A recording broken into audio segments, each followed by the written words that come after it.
Hello everybody, and welcome to Rima Farm.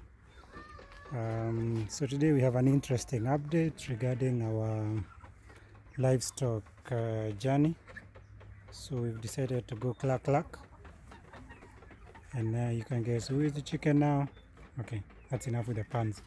So we brought in kienyeji chicken, which currently stay in this structure. I think previously I'd taken you through the structure that we had done for the chicken. So we have all this structure here, and of course, as mentioned, the main advantage or the main focus with regards to having the kienyeji chicken is our ability now to create our own manure.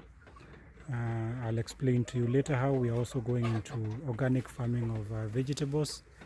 And as you're aware, chicken provide manure that is very rich in nitrogen, which is critical for leaf formation. So when you're doing your vegetables, your sukuma, your spinach, that comes in very handy. So we also try to ensure that the system eases the collection of the manure. So you will see, so this is usually swept every morning. So as soon as they are out, these will be swept. And I'll, we've already, here we have the collection of what was swept yesterday, and that goes into the composting process, and also all the waste from, from the farm, and also from the homesteads around the farm. All of it is thrown here, so that substantially reduces the cost of the feeds. We are looking to scale up in terms of our local production of the feed. I'll also take you through what we are doing in that process. So we've also intentionally partnered, put the chicken right next to the bulls. I think from the last time we checked, we did not have any bulls, so now we have 2 young bulls. Again, we realize there's a lot of wastage in terms of green material in the farm. It just ended up getting wasted. So that largely is what the bulls will feed on.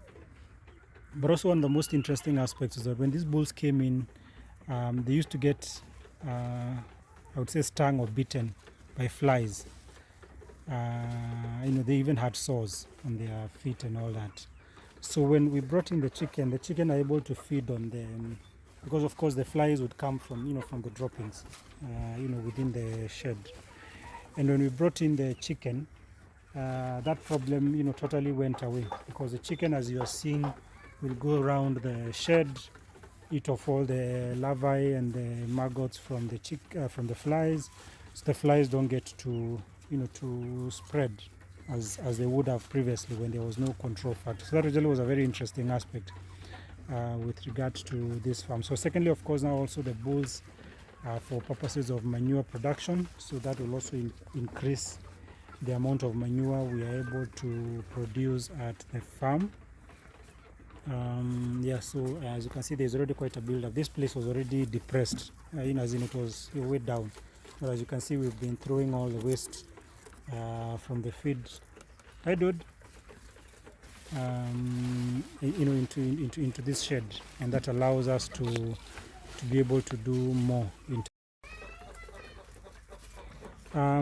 Then also the other thing that is critical for us is the ecosystem, ensuring that we have a working ecosystem. So just come along, let me show you what else we have in terms of our livestock. Yeah, so we also now have rabbits, we have bunnies at the farm. We have 3 varieties. We have California. Dude, where are you sitting on the water, man?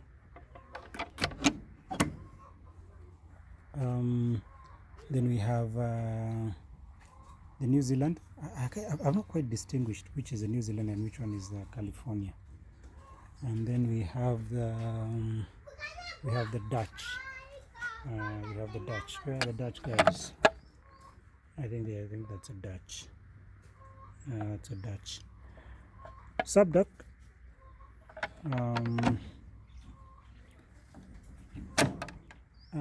Then what we did is that we realized one of the reasons why we were keen on having the bunnies at the farm was the production of rabbit urine. Rabbit urine is very rich in a lot of key elements needed at the farm in terms of as a pesticide and as a foliar. So we have this system. As you can see, the structure is done in such a way that it collects both the manure and the urine from the rabbits. So it was interesting for us because initially we had pedigree rabbits from the rabbit center in Ngong. They were purely feeding on pellets and hay, and they had very poor production of urine.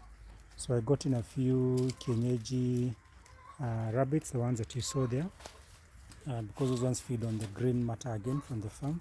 So that has substantially increased our production of the rabbit urine, which we collect here. I think in about 2 weeks we've done already almost 5 liters of urine here at the farm. Then lastly we have the milk goats. So we have the German Alpine dairy goats. So we currently have these two, which are currently in production. They are both doing about 2 liters per day. Then we have about a few more young ones.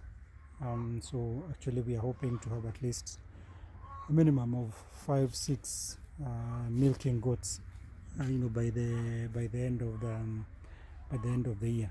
Again, the major advantage with the goats is the production of the manure. So you can see, there is a lot of manure here. The houses are raised, so the collection of the manure is quite easy. And again, as I mentioned, you can see the chicken are at work, so I don't have to go and buy any feeds for the chicken. They're able to forage on themselves and get their own feeds. The other area that we're looking at next for us is dopper sheep farming. This is not quite up yet, so we have a few, I'd say, basic breeds. But from this we are intending to... Hey dudes! That's what the dogs do whenever I'm around. Yeah, so here we have our upcoming sheep project, and we are looking at soon, raising dopper sheep. Again, there is a dual advantage of both the manure and the ability now to ensure that we don't have any wastage in terms of feeds at the farm. So yeah, that's updates with regards to our livestock.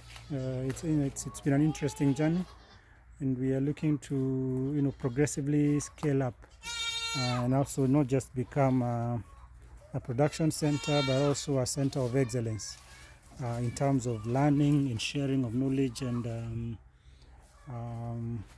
also just to propagate good practices around farming for not just this area, but globally. That's definitely what we are working towards. So thank you so much for watching this video. Remember to click on the subscribe button,